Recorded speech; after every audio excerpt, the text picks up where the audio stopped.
আজি বিশ্বনাথত 204 জোড়া দম্পতিৰ শুভ প্ৰণয় অনুষ্ঠান।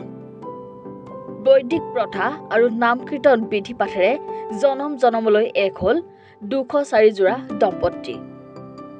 হয়, আজি উত্তৰ পূৰ্বাঞ্চলৰ লোক কল্যাণ সমিতিৰ উদ্যোগত বিশ্বনাথৰ কমলাকান্ত ক্ষেত্ৰত সামূহিক বিবাহ সংস্কাৰৰ আয়োজন কৰা হয়। বিভিন্ন কাৰণত বিবাহ সংস্কাৰৰ পৰা বঞ্চিত হৈ থকা বিশ্বনাথ, বিহালী, গহপুৰ, নদুৱাৰ, তেজপুৰ আদি বিভিন্ন প্ৰান্তৰ 204 জোড়াকৈ দৰা কন্যাই হিন্দু ধৰ্মীয় ৰীতি নীতি অনুসৰি বিবাহ পাশত আবদ্ধ হয়। সামূহিক বিবাহ উপলক্ষে পানী তোলা, হোমযজ্ঞ, মাংগলিক নিয়মেৰে বৈবাহিক কাৰ্য সম্পন্ন কৰা হয়। এই অনুষ্ঠানত উপস্থিত থাকে বিশ্বনাথৰ বিধায়ক প্ৰমোদ বৰঠাকুৰ, বিহালীৰ বিধায়ক দিগন্ত ঘাটোৱালৰ লগতে উত্তৰ পূৰ্বাঞ্চলৰ লোক কল্যাণ সমিতিৰ সকলো দায়িত্বত থকা কাৰ্যকৰ্তা আৰু বিবাহ পাশত আবদ্ধ হোৱা দম্পতিসকলৰ পৰিয়ালবৰ্গৰ লগতে বিভিন্ন সহস্ৰাধিক লোক। বিশ্বনাথৰ এই বিবাহ কাৰ্যই বিশ্বনাথত এক সুকীয়া মাত্ৰা প্ৰদান কৰিছে। নমস্কাৰ। উত্তৰ পূৰ্বাঞ্চল লোক কল্যাণ সমিতিৰ দ্বাৰা আয়োজিত এয়া সামূহিক বিবাহ সংস্কাৰ। আমি ইয়াত শব্দটো সংস্কাৰ বুলি কৈছোঁ। আমি জানো আমাৰ সমাজত বহু যুৱক যুৱতী থাকে, সিহঁতে বিয়া হয় যদিও সিহঁতে সামাজিকভাৱে স্বীকৃতি নাপায়।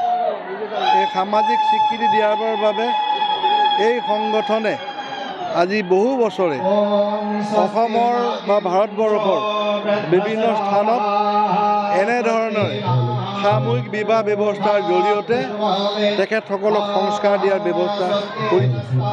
আমি বিশ্বনাথ চাৰিআলিটো বহু বছৰ আগৰ পৰা, আজিৰ পৰা প্ৰায় 15-20 বছৰমান আগৰে পৰাই এনেধৰণৰ কাৰ্যক্ৰম আমি অনুষ্ঠিত কৰি আহিছোঁ।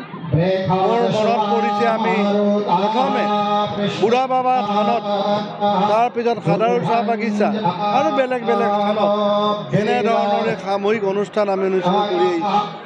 আজি প্ৰায় 303 গড় দৰা বৰ বিবাহৰ দৰা কইনা আজি উপস্থিত আছে। আমি দুটা পদ্ধতিৰে আজি ইয়াত বিবাহ সংস্কাৰ দিম। এটা আপোনালোকে বৈদিক পদ্ধতিৰে, দ্বিতীয়টো হৈছে আমি নাম কীৰ্তনৰ জৰিয়তে।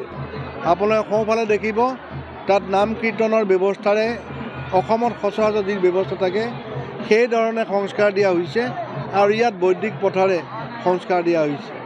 আৰু আমি লগ পাইছোঁ সকলো মানুহে সহযোগ কৰিছে।